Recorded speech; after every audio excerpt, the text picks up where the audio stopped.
There is a leather-bound ledger in the National Historical Museum in Athens that most visitors walk past without noticing. The pages are yellowed. The ink has faded to rust brown, but if you look closely at the entries from September 1922, you can still make out the handwriting of a Smyrna merchant. Cotton futures for delivery to Manchester, £14,000 silk contracts with Lyon, 8,500 francs. Tobacco shipments to Hamburg, 22,000 marks. The numbers march down the page in neat columns. They represent a commercial empire that stretched across 3 continents. And then, at the bottom of the final page, there is one last entry. September 9th, 1922. Ships leaving harbor. No buyers at dock. Turks entering the city. Below that, nothing. This single ledger represents $2.3 billion in modern value that evaporated in 72 hours. It is a snapshot of the largest forced liquidation of human capital in modern history. In 18 months, Greece lost 1.5 million of its most productive citizens. It lost the commercial networks that had made it the trading hub of the Mediterranean for centuries, and it never recovered. This was not a humanitarian crisis. This was a balance sheet catastrophe. Greece today has a debt-to-GDP ratio of 206%. This makes it one of the most indebted nations in the developed world. We are told this is because Greeks are lazy. We are told it is because of government corruption and tax evasion. We are told it is a cultural problem. But this is the explanation designed for people who do not read balance sheets. The truth is much darker. Greece's insolvency is not a bug. It is a feature that was hardwired into the economy in 1923. The standard history tells us that the population exchange between Greece and Turkey was a humanitarian arrangement, that it was a tragic but necessary solution to prevent ethnic violence. But the financial reality tells a different story. There was the largest forced liquidation of productive capital in the 20th century. Greece did not just lose people. It lost the human infrastructure that generated 60% of its tax revenue. It lost the merchant class that had made the Ottoman economy function for 400 years. It absorbed 400,000 refugees who were farmers and laborers, not traders and bankers. The nation's balance sheet was destroyed in a single transaction. And here's the question that no one asks. How does a trading empire that dominated the Eastern Mediterranean for a millennium become Europe's permanent beggar in one generation? The answer is in that ledger. To understand what Greece lost in 1922, you have to understand what it had built over the previous 500 years. This was not an economy in the modern sense. It was a machine designed to extract profit from the friction between empires. And it worked with terrifying efficiency. In 1453, the Ottoman Turks conquered Constantinople. They inherited the ruins of the Byzantine Empire and a population problem. The Ottomans were warriors, not administrators. They could conquer territory, but they could not run it. They needed tax collectors who spoke Greek, Turkish, and Arabic. They needed translators who could negotiate with Venetian merchants and Persian traders. They needed bankers who understood both Islamic and Christian financial systems. So they created the millet system. This was a form of legal pluralism where different religious communities governed themselves. The Greeks were given a special role. They became the commercial class of the empire, not by accident, by design. The Ottomans understood something that modern economists often forget. Trade requires trust, and trust requires networks. The Greeks had family networks that stretched from Vienna to Alexandria. They had trading houses that had been operating for centuries. They spoke the languages of both East and West. They were the perfect middlemen, and the Ottomans gave them monopolies. Greek merchants controlled the Black Sea grain trade. They controlled the export of Anatolian cotton. They controlled the movement of Balkan minerals to Western markets. They were tax farmers who collected revenue for the Sultan. They were bankers who financed Ottoman military campaigns. They were the interface between the Islamic world and Christian Europe. By 1800, there were Greek merchant houses in every major city from London to Baghdad. The Mavrocordatos family controlled the grain trade from Odessa. The Raleigh brothers had cotton warehouses in Liverpool and Bombay. Greek ships carried more Ottoman trade than Turkish ships. This was not colonialism. This was symbiosis. The Ottomans provided political stability and military protection. The Greeks provided commercial infrastructure and capital. But the real genius of the system was not individual merchants. It was the network effects. A Greek trader in Smyrna was not operating alone. He was connected to cousins in Thessaloniki, brothers in Alexandria, and uncles in Marseille. Information flowed through family letters. Credit flowed through personal guarantees. If you wanted to ship tobacco from Smyrna to Amsterdam, you did not need banks or lawyers. You needed a Greek merchant who knew another Greek merchant. They used an Ottoman financial instrument called the Suftaja. It was a bill of exchange that allowed money to move across borders without physically moving gold. A merchant in Constantinople could write a note promising payment in Venice. His cousin in Venice would honor it because the family reputation was worth more than any contract. This system was faster and cheaper than anything European banks could offer. It was built on relationships that had been cultivated over generations. And it was reinforced by education. The Greeks built schools across the Ottoman Empire. These schools taught Greek, Turkish, French, and Italian. They taught accounting and geography and commercial law. They produced a merchant class that was multilingual and numerate. By 1900, Greeks controlled an estimated 80% of Ottoman export trade. They were 20% of the population in key commercial cities, but they generated 60% of the tax revenue in those cities. This was an economy built on human capital, not land, not resources, knowledge, and connections. The tragedy is that the Greek state never understood what it actually owned. Greek nationalists in Athens looked at the maps and saw territory controlled by the Ottomans. They saw Greeks living under Muslim rule. They saw this as oppression. But the merchants in Smyrna and Thessaloniki saw something different. They saw opportunity. They saw a vast market where they had privileged access. They saw an empire where they were essential. The Greek government in Athens was a small operation. It had been independent since 1830. It controlled the Greek peninsula and some islands.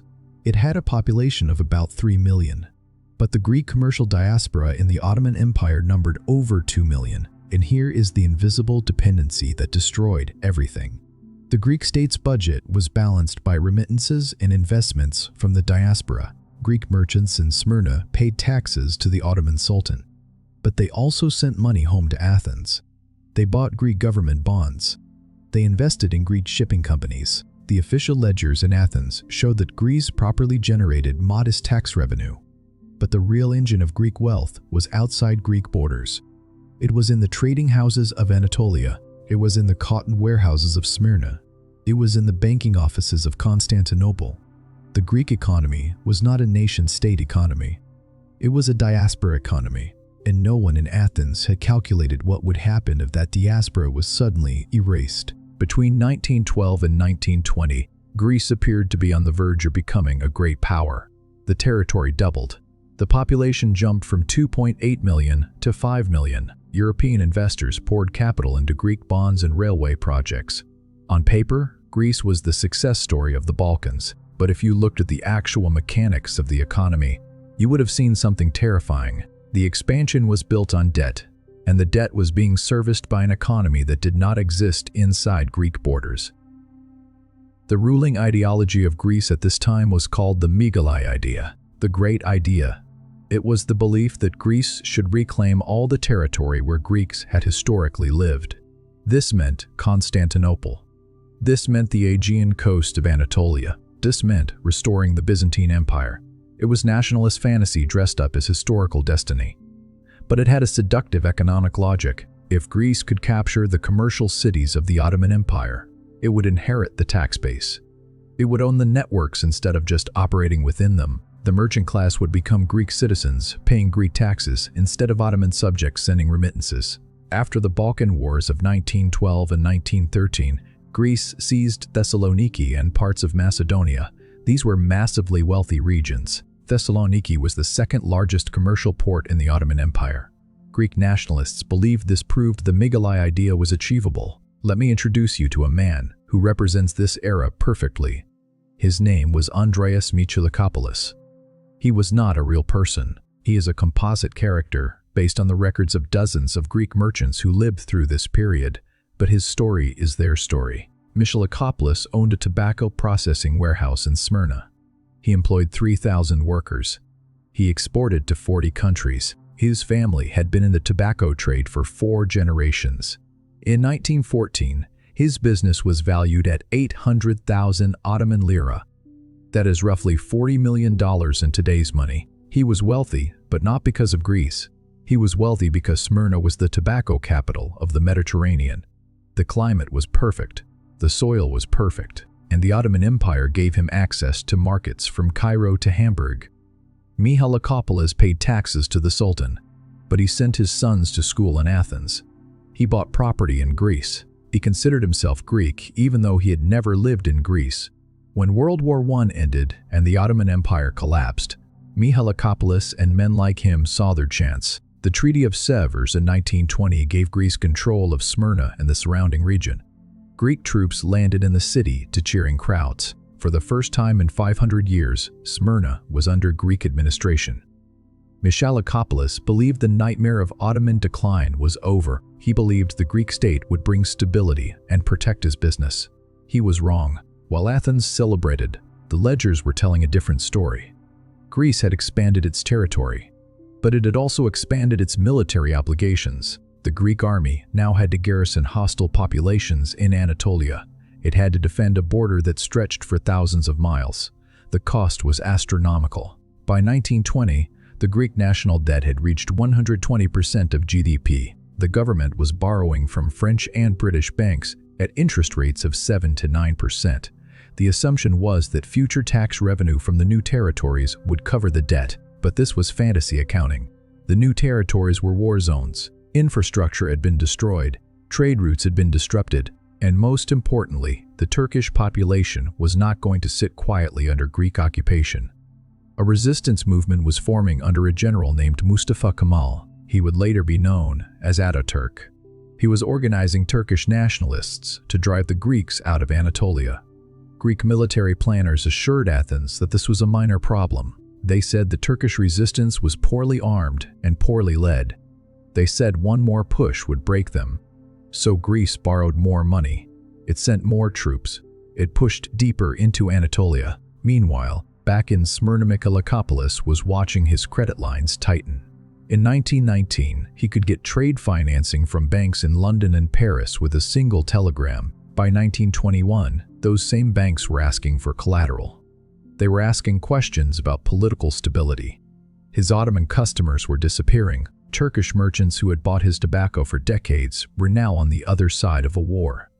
The financial press was starting to notice. The London Times published an article in 1921 warning that Greek bonds were now speculative investments. It noted that Greece had no capacity to defend its territorial gains without continued foreign borrowing.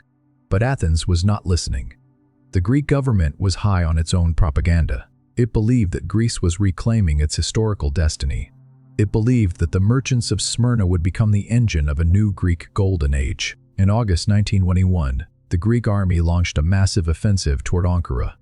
They were trying to capture the Turkish nationalist capital and end the war. The offensive failed. The Greek army was pushed back with heavy casualties. But the truly devastating news came from the markets.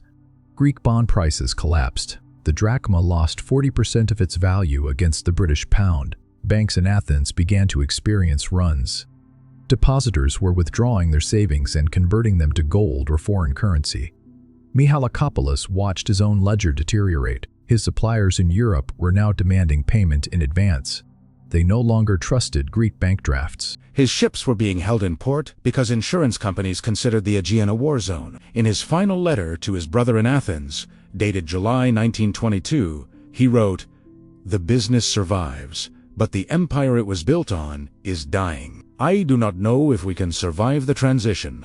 He could not, none of them could, because what was coming was not a transition. It was an extinction event. History is written as if it were inevitable. We are told that the catastrophe of 1922 was unavoidable, that the population exchange was the only solution to ethnic conflict, that the collapse of the Greek economy was simply bad luck. But this is a lie told by people who do not want to admit that choices matter.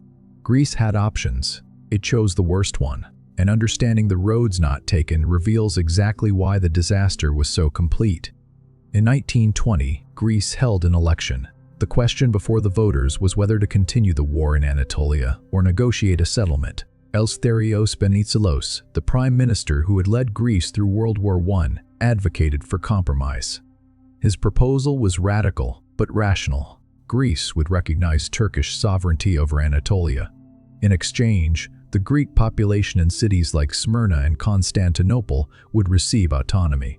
They would govern their own local affairs. They would maintain their own schools and courts. They would pay taxes to Ankara, but they would keep their commercial networks intact. Think of it as the Austro-Hungarian Compromise of 1867, two nations sharing one empire. The Greeks would remain where they were. They would continue to trade. They would continue to generate wealth, and Greece proper would benefit from remittances and investment without having to garrison hostile territory. Venizelos understood something that the Nationalists did not. You do not need to own territory to profit from it. The Greek merchants had thrived for 400 years without political control. They had thrived because they were useful to the Ottomans. They could be useful to the Turks as well. But Venizelos lost the election. The Greek people, drunk on the Megali Idea, voted for a king who promised total victory. They voted to continue the war. They voted to conquer Constantinople. And in doing so, they voted to destroy the very thing they were trying to save. If Venizelos had won, if Greece had accepted autonomy instead of conquest, the merchant networks would have survived, Michalikopoulos would have kept his warehouse, the tobacco trade would have continued, the remittances would have kept flowing to Athens. Greece would have remained solvent, but this option required humility. It required Greeks to accept that they could be wealthy without being an empire. Nationalism does not do humility. There was a second path, a more radical one. Greece could have abandoned territorial expansion entirely. It could have looked at its geography and asked a simple question: what is our comparative advantage? The answer was obvious: shipping, trade, financial services. Greece controlled islands that sat at the crossroads of 3 continents. It had a merchant marine that was already one of the largest in the world. It had a diaspora with connections across the Mediterranean. Instead of trying to become a land empire, Greece could have become a pure trading state. Maritime Singapore. Imagine if Athens had invested the money it spent on the Anatolian War into ports and shipping infrastructure. Imagine if it had lowered tariffs and made Piraeus a free trade zone. Imagine if it had offered citizenship to any merchant or banker who wanted to register their business in Greece. Greek ship owners would have flocked home. European capital would have poured in. Greece would have become the financial hub of the Eastern Mediterranean. This was not fantasy. Small trading states have always punched above their weight. Venice did it. The Dutch Republic did it. Singapore did it in the 20th century. But this model requires a specific mindset. You have to accept that you are not a great power. You have to accept that your strength is in commerce, not conquest. You have to abandon the idea that national glory comes from controlling territory. The Greek nationalists could not accept this. They looked at the map and saw empty space where Byzantium used to be. They wanted to fill that space with Greek flags. They wanted an empire, and so they chose the army over the accountants. They chose conquest over commerce. The cost of this choice was the total destruction of the commercial class. Because when you try to take by force what you once earned through trade, you lose both. This brings us to the core insight of Niall Ferguson's work on institutional fragility. Systems that are optimized for one environment collapse when that environment shifts. The Greek commercial network was optimized for Ottoman political stability.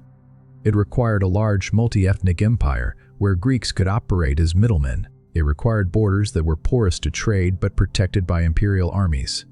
It required legal pluralism, where Greeks could be culturally Greek while politically Ottoman. When the Ottoman Empire began to disintegrate after World War I, the environment shifted. Suddenly there were nation-states with hard borders. Suddenly there was ethnic nationalism demanding that populations match territories. Suddenly being a middleman minority was not an asset. It was a liability. The Greek state had 2 options. Option 1. Adapt to the new environment by abandoning the dream of empire and focusing on what Greeks were good at, which was trade. Option 2. Try to freeze the environment by conquering enough territory to recreate the conditions that had allowed the commercial network to thrive. Greece chose option 2. It tried to build an empire to protect a diaspora, but it did not have the military capacity to win, and it did not have the financial capacity to sustain the war. So, it was borrowed. It was borrowed from French banks. It was borrowed from British banks. It borrowed against the future tax revenue of territories it did not yet control. This is the fragility trap. You take on debt to solve a problem. But the debt itself makes you more fragile. When the war went badly, the debt became unpayable. When the debt became unpayable, the banks panicked. When the banks panicked, the currency collapsed. When the currency collapsed, trade stopped. And when trade stopped, the entire reason for the Greek commercial network disappeared. By trying to turn a trading diaspora into a territorial empire, Greece destroyed both. The Nationalists got their wish. They got a Greece where Greeks lived under Greek flags. But those Greeks were refugees living in tent cities. The warehouses were ashes. The ledgers were worthless. The networks were dead. The fork in the road was real. The choice mattered, and Greece chose extinction. There are wars that drag on for years and grind nations down slowly. And then there are collapses that happen so fast that the institutions cannot react. What happened to Greece in the late summer of 1922 was the latter. It was not a defeat. It was a liquidation. A forced sale of an entire civilization at gunpoint. And it happened in 37 days. On August 26, 1922, the Turkish army under Mustafa Kemal launched an offensive at the town of Afyon in central Anatolia. The Greek army had been holding a defensive line for over a year. They were exhausted, they were undersupplied, and they were 300 miles from their nearest port.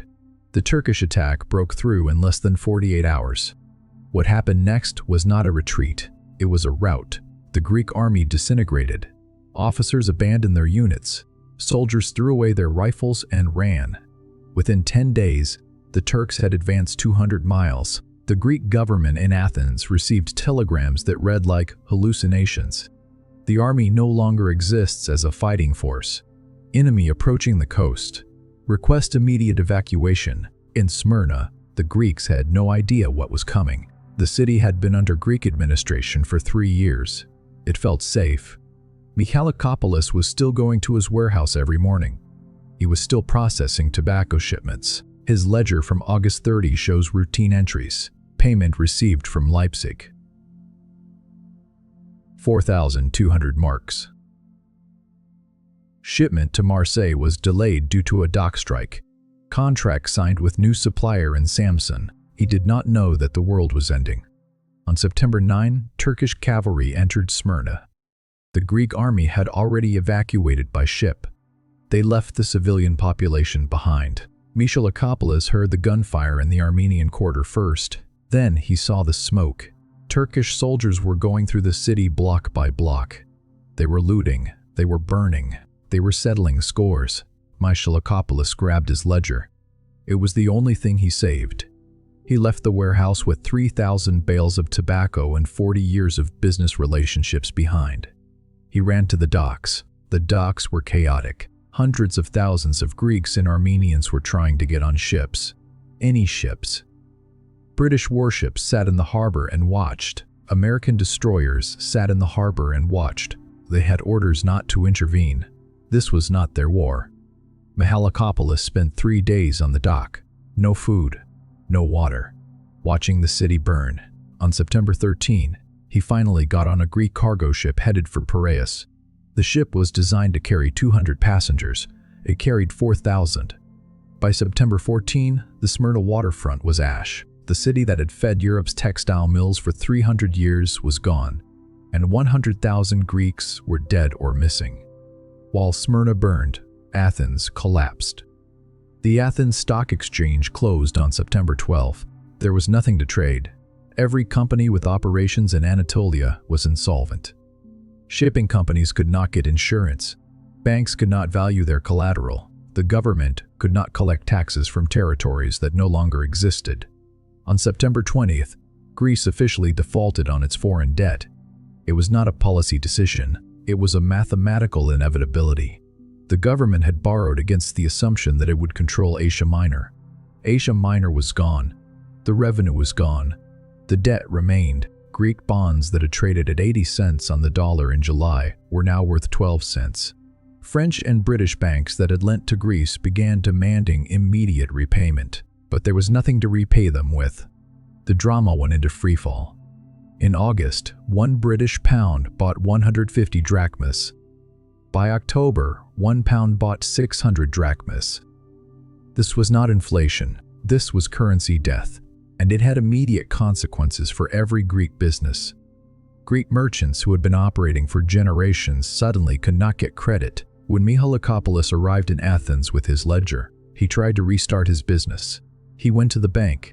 He showed them his accounts.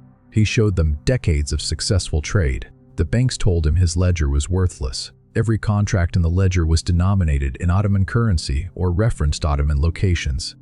The Ottoman Empire no longer existed. His customers in Anatolia were Turkish citizens now. They were not honoring contracts with Greeks. His warehouses in Smyrna were destroyed.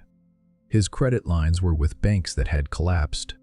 The ledger was a historical document. It was not a business asset. The credit collapse was total. Greek exporters who had been shipping goods to 50 countries could no longer get letters of credit. Thessaloniki, which had become the second city of Greece, saw its export houses shut down one by one. They could not finance shipments. They could not get insurance. They could not trust that they would be paid. The commercial networks that had taken 400 years to build died in 30 days. In January 1923, the Treaty of Lausanne made it official. Greece and Turkey agreed to a compulsory population exchange. Every Greek living in Turkey would be expelled. Every Turk living in Greece would be expelled. It was called a humanitarian measure. It was sold as a way to prevent future ethnic conflict, but in economic terms, it was a forced liquidation of human capital. Greece expelled 500,000 Turks. Most of them were farmers in rural areas. Greece absorbed 1.5 million Greeks from Turkey. Most of them were merchants, artisans, and urban workers. On paper, this looks like a population increase. In reality, it was a catastrophic trade. Greece lost the Turks who produced food. Greece gained Greeks who had produced services for an economy that no longer existed. The refugees arrived with nothing. The Greek government had to house them. It had to feed them. It had to give them land that it did not have. The cost was staggering, and the new arrivals were not net tax contributors. They were net tax consumers. For a decade, the Greek state had to borrow more money to settle refugees who had been made refugees by a war fought with borrowed money. It was a death spiral. Let me give you the accounting. In 1920, before the war, the Greek commercial diaspora in the Ottoman Empire generated an estimated $600 million per year in economic activity in modern terms. 60% of that flowed back to Greece in the form of remittances, investments, or taxes. That is $360 million per year. Gone. In 1923, Greece had to borrow $150 million from the League of Nations just to resettle refugees, at 7% interest. So Greece lost $360 million in annual revenue and took on $150 million in new debt and had to support 1.5 million people who had lost everything. The numbers did not work. They would never work again. Megali understood this before most people. He spent 6 months in a refugee camp outside Athens. He tried to find work, but there was no work for tobacco merchants when there was no tobacco trade. He tried to rebuild his network, but his contacts were scattered across 3 continents and none of them had capital. In March 1924, he died of typhus in the camp. He was 52 years old. His son took the ledger and emigrated to New York. He became a dishwasher. That is the human story. Here is the economic story. Here is the economic story. Greece's GDP per capita in 1920 was approximately $2,400 in modern terms. By 1932, it had fallen to $1,600. It did not return to 1920 levels until the 1950s. That is 30 years of lost growth, an entire generation born into poverty because of decisions made in 1920. The catastrophe was not the war. The catastrophe was trying to turn a commercial network into a territorial empire, and when that failed, the network was destroyed along with the empire. Catastrophes always have winners. For every ledger that closes, there's another one that opens. For every empire that falls, there's a creditor collecting the pieces. Greece was not destroyed by accident. It was dismantled according to the cold logic of balance sheets and geopolitics. And when the smoke cleared, three groups walked away with what Greece had lost. The French and British banks that had lent to Greece were not worried about Greek suffering. They were worried about French and British bondholders, and they had a solution. In 1924, the League of Nations brokered what was called a reconstruction loan. Greece would receive $150 million to resettle refugees and rebuild infrastructure. In exchange, Greece would surrender control of its economic sovereignty. The terms were explicit. Foreign commissioners would be installed in the Bank of Greece. They would have veto power over the national budget. Greek customs revenue would be collected and placed in a special account. That account would be controlled by the creditors. Debt service would be paid first. The Greek government would get whatever was left. This was not a loan. This was a receivership. Greece had become a bankrupt company, and the bondholders were seizing the assets. The irony was suffocating. Greece had gone to war to free Greeks from Ottoman rule, and now Greeks were living under the financial rule of London and Paris. The Ottoman Public Debt Administration, which had controlled Ottoman finances before the war, was simply rebranded. Now it was the Greek Financial Commission. Different names, same function: extract wealth and send it to Europe. Between 1924 and 1932, Greece paid $89 million in debt service to foreign creditors. During that same period, the Greek government spent $62 million on education, health, and infrastructure combined. Greece was paying more to foreign banks than it was spending on its own people, and the banks were not done. They insisted that Greece adopt the gold standard to stabilize the drachma. This meant Greece could not print money to finance its deficit. It meant austerity. It meant cutting government salaries and pensions. It meant raising taxes on a population that had nothing left to tax. The Greek economy remained in depression for the entire decade. Unemployment was above 20%. Wages fell by 40% in real terms. And every year, the debt service was paid on time. Because the creditors controlled the collection mechanism, the Greek state had outsourced its sovereignty to pay for a war it had lost. While the banks were collecting interest, the geopolitical powers were collecting territory. Turkey was the biggest winner. Mustafa Kemal, now calling himself Ataturk, had expelled the Greeks and consolidated control over Anatolia. But more importantly, he had nationalized all Greek-owned assets. The warehouses, the factories, the land, all of it was declared abandoned property and seized by the Turkish state.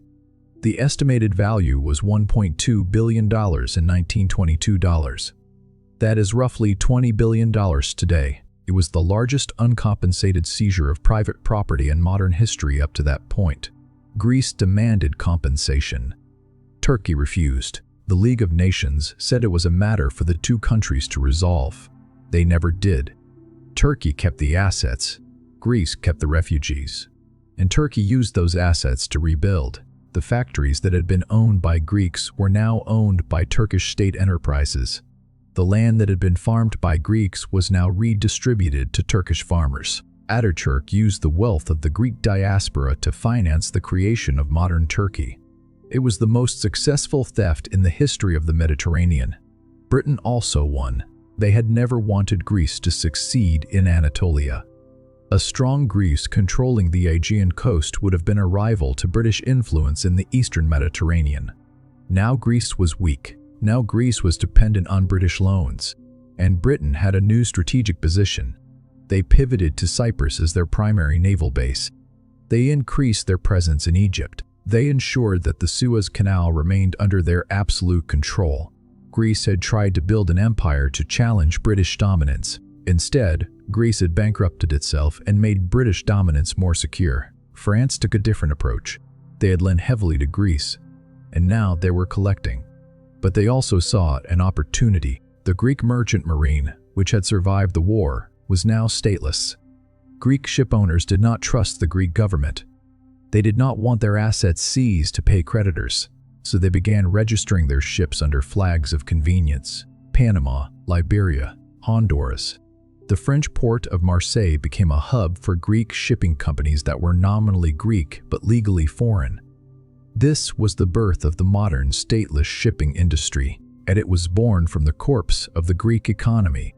Italian merchants filled the commercial vacuum left by the Greeks. In Alexandria, in Beirut, in Istanbul, Italian trading houses began operating the routes that Greek merchants had once dominated. Italy, which had been a minor player in Eastern Mediterranean trade, became a major one, not because Italians were better merchants, but because the Greeks were gone. Let me return to Mihalakopoulos, or rather, to his son. His name was Dmitri. He was 19 years old when he arrived in New York in 1925. He had his father's ledger. He had $12 in his pocket. He had no English. He got a job washing dishes in a Greek restaurant in Manhattan. He worked 14 hours a day. He sent money back to his mother and sisters in Athens. In 1930, he tried to open a small import business. He wanted to trade Greek olive oil. He went to banks in New York to ask for a loan. They looked at his background. They saw he was a Greek refugee. They saw that Greece was in default. They denied him credit. He went back to washing dishes. He died in 1962, having never returned to Greece. His children became Americans. They did not speak Greek. They did not know Smyrna. The ledger sat in a box in a basement in Queens until 1985. One of Dimitri's granddaughters found it while cleaning out the house after her father died. She could not read Greek. She almost threw it away. But something made her keep it. In 2003, she donated it to the National Historical Museum in Athens. It now sits behind glass. Exhibit number 247, Commercial Ledger from Smyrna, 1920 to 1922. Most visitors walk past it. This is the human cost written in numbers. A man who built a business over 40 years lost it in 3 days. A son who should have inherited a trading empire washed dishes in New York. A family that had been wealthy for generations became anonymous. Now multiply that by 1.5 million. That is the scale of the liquidation. But there is a statistical ghost that haunts Greece to this day. In 1920, Greece had a GDP per capita that was 65% of the Western European average. It was poor, but it was catching up. By 1950, it had fallen to 40% of the Western European average, then never caught up again. Today, Greece's GDP per capita is 55% of the Western European average. It is exactly where it would be if you project the 1920 trajectory forward and subtract the catastrophe of 1922. The gap between what Greece is and what Greece could have been is the shape of 1.5 million missing merchants. It is the shape of networks that were never rebuilt. It is the shape of the capital that was vaporized. You cannot see it on a map, but you can see it in every Greek government budget since 1923. The revenue that should have come from a commercial middle class never came. So Greece borrowed and borrowed and borrowed until 2010, when the whole system collapsed again. The same pattern, the same creditors, the same debt commissioners, the same austerity. History does not repeat, but the balance sheets do, because the original sin was never corrected. The wealth that was destroyed in 1922 was never replaced, and you cannot run a modern economy on tourism and EU subsidies when you are missing the commercial infrastructure that took 400 years to build. The liquidation of 1922 was not just a historical event. It was a permanent amputation. Greece has been bleeding ever since. If you walked into the National Historical Museum in Athens today, you could find that ledger. Exhibit 247, behind glass. The pages are more faded than they were in 1922. The ink is harder to read, but the final entry is still visible if you look closely. To be collected in Constantinople, September 1922. It was never collected. It will never be collected, because the man who was supposed to pay is dead. The warehouse where the goods were stored is ash, and the empire where the transaction made sense no longer exists. This ledger is not history. It is a diagnosis. In 2010, Greece plunged into a debt crisis that nearly destroyed the Eurozone. The story we were told was simple. Greeks had borrowed too much. Greeks had lied about their deficits. Greeks were lazy and corrupt. The solution was austerity. Cut spending, raise taxes, restore confidence. But if you understand 1922, you understand why this was never going to work. The problem was not that Greeks were lazy. The problem was that Greece was missing the economic engine that had powered it for 400 years. Let me show you the math. Modern Greece has 3 sources of revenue: tourism, shipping, and EU transfers. Tourism is seasonal and low margin. Shipping is stateless because Greek ship owners register their vessels in Panama and Liberia to avoid Greek taxes. EU transfers are charity with conditions. What is missing? The commercial middle class. The merchants who arbitraged goods between markets. The traders who extended credit and moved capital. The networks that generated high-margin services. Those died in 1922, and they were never replaced.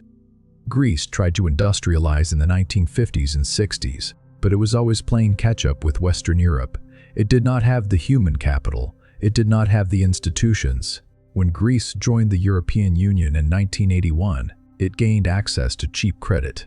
European banks were happy to lend because they assumed the EU would never let Greece default. So Greece borrowed. It was borrowed to build infrastructure. It was borrowed to pay pensions. It borrowed to maintain a standard of living that its economy could not support. By 2009, Greek government debt was 126% of GDP. By 2010, the markets realized that Greece could not pay. The interest rates on Greek bonds spiked. Greece was locked out of credit markets. The EU and the IMF stepped in with a bailout. But the bailout came with conditions. Greece had to cut government spending by 20%. It had to raise taxes. It had to raise taxes. It had to accept foreign monitors who would oversee the budget. This was the Treaty of Lausanne all over again. Different century, same creditors, same mechanism. Between 2010 and 2018, Greece paid over 90 billion euros in debt service to foreign creditors. During that same period, the Greek economy shrank by 25%. Unemployment hit 27%. Youth unemployment hit 60%. An entire generation left the country. They went to Germany, they went to the UK, they went to Australia, just like their great-grandparents had done in the 1920s. Greece was once again exporting its human capital because it could not employ them at home. And once again, the creditors were paid first. The pattern is identical. Greece borrows against future revenue that does not exist. When the debt becomes unpayable, foreign creditors seize control of Greek finances. Austerity is imposed. The economy contracts, which makes the debt even less payable. The cycle repeats. This is not bad luck. This is not a bad policy. This is a structural problem that dates to 1922. Greece lost the commercial networks that generated 60% of its tax revenue. It never rebuilt them, and without them, Greece cannot generate enough surplus to service debt and grow at the same time. The ghost in the machine is the absent middle class, the merchants who are not there, the traders who do not exist, the networks that were never rebuilt. Neil Ferguson teaches us that institutions are not portable. You cannot move them from one place to another and expect them to function. The Greek commercial network worked because it was embedded in the Ottoman Empire. It worked because Greeks had relationships with Turkish suppliers and Arab customers and European buyers. It worked because there were centuries of accumulated trust and credit relationships. When Greece tried to extract that network from the Ottoman system and place it inside Greek borders, it died. You cannot move a coral reef from the ocean to a swimming pool and expect it to survive. The ecosystem is the institution, and when you destroy the ecosystem, the institution dies. Greece tried to replace a diaspora economy with a nation-state economy, but nation-states do not generate wealth the way diaspora networks do. Nation-states have borders. They have tariffs. They have regulatory barriers. Diaspora networks ignore borders. They operate on trust and kinship. They move capital and goods through informal channels that are faster and cheaper than any state bureaucracy. When Greece forced 1.5 million Greeks to move from Turkey to Greece, it did not just move people. It severed relationships. It broke credit chains. It destroyed networks. And those networks were the actual wealth, not the people, the connections between the people. You can move a merchant, but you cannot move his reputation. You cannot move the trust that took his family 200 years to build with suppliers in Aleppo and customers in Manchester. When the merchant moves, that trust evaporates. And without trust, there is no trade. Without trade, there is no wealth. This is the Fergustinian moral. Wealth is not a thing. It is a relationship. And when you forcibly liquidate relationships, you liquidate wealth. Greece never understood this. The Nationalists thought they were saving Greeks. They thought that bringing Greeks home would make Greece stronger. But they were not bringing home wealth. They were bringing home wealthies who had been wealthy in a system that no longer existed. Now look at the world today. What happens if Taiwan's semiconductor engineers are forcibly relocated? What happens if Hong Kong's financial class emigrates? What happens if Silicon Valley's tech workers scatter? The factories can be rebuilt. The office buildings can be reconstructed. But the networks cannot. The informal knowledge that flows through hallway conversations and dinner parties cannot be moved. The trust between investor and founder that takes a decade to build cannot be transplanted. This is what policymakers miss when they think about human capital. They count bodies, they count degrees, but they do not count relationships. And relationships are where the value is. Greece lost 1.5 million people in 1922. But the real loss was not the people. It was the 400 years of accumulated relational capital that those people carried. Every handshake that had been honored, every contract that had been fulfilled, every credit line that had been extended based on family reputation, all of that disappeared in 37 days. You cannot rebuild that. You cannot replace it. You can only mourn it. There is a Turkish family living in what used to be Mitsotakopoulos' house in Izmir today. The house is still there. The walls are the same. The foundation is the same. But the family grows olives. They do not trade tobacco. They do not export to 40 countries. They do not employ 3,000 workers. Because they do not have the networks. They do not have relationships. They do not have centuries of accumulated trust. The house survived. The economy did not.